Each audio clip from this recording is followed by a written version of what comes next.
side crunch para sa ating tagiliran.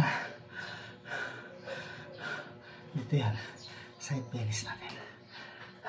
So ayan, wall climb or mountain climb na tayo, mga boss.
Ayan natin, wall climb or mountain climb.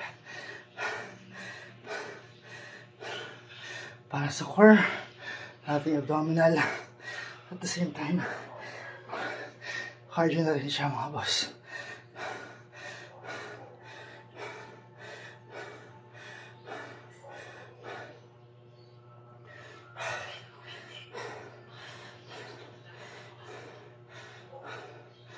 Para tayong umakit ng mountain or ng wall.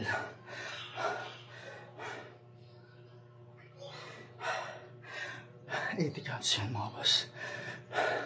So next natin is yung bicycle scissor flip or scissor kick.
So ayan natin, scissor flip or scissor kick.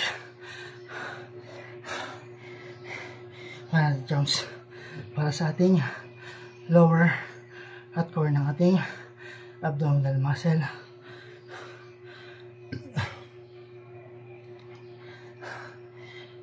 Counts yan mga boss.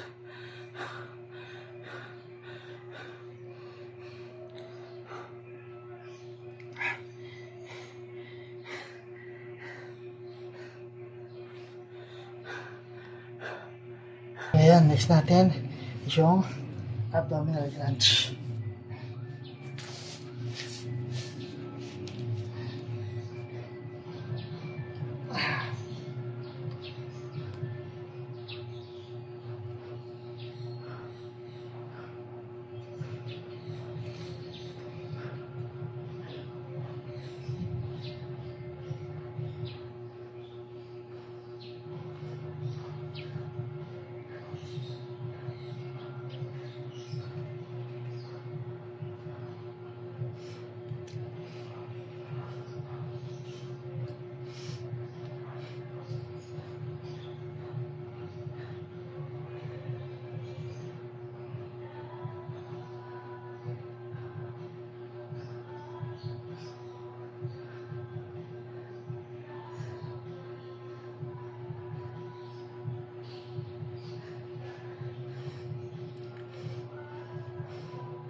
So ayan, next natin is yung ating plank.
So, ayan natin. Plank. 80 counts. Para sa ating core ng ating abdominal.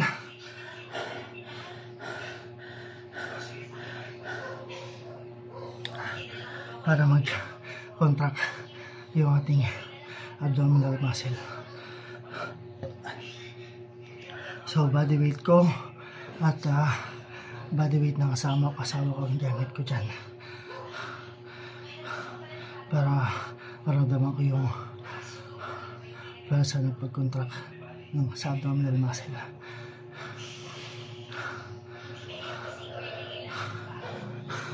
So, ayan, last na tayo. Yung ating mga cobra stretch. Warm up na to. At para hindi mag-cramp yung aking abdominal muscle. No. Para hindi mag-cramp yung abdominal at warm up na rin siya. Dahil last step na to sa aking exercise.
So, yan natin last step ng ating exercise, ang cobra stretch para hindi mag-cramp ating abdominal muscle at warm up na rin siya sa ating abdominal muscle. So, yan, tapos na ako sa aking exercise for today. So, bukas naman ulit, kung hindi ako makapag-exercise na umaga, sa hapon ako mag-exercise. So, ayan, maraming salamat mga boss. So, bukas na ulit ng umaga o ng hapon sa exercise. Kailangan ko ulit bumalik sa pag-exercise. Dahil bumalik na naman yung ating fatty liver na pabayaan ko, yung aking kalusugan, bumalik yung fatty liver ko. So, kaya kailangan mag-exercise ulit, no? Para mawala yung ating fatty liver. At same time, diet na rin. Mag-diet na rin tayo. Mag-diet na rin ako. Iwas ng pagkain, sobrang pagkain. So, OMAD ako, one meal a day. Nagagawin ko. Then exercise, naman diet, iwas sa mga dapat iwasan. So, yan, maraming salamat. Bukas ulit ng umaga or ng hapon.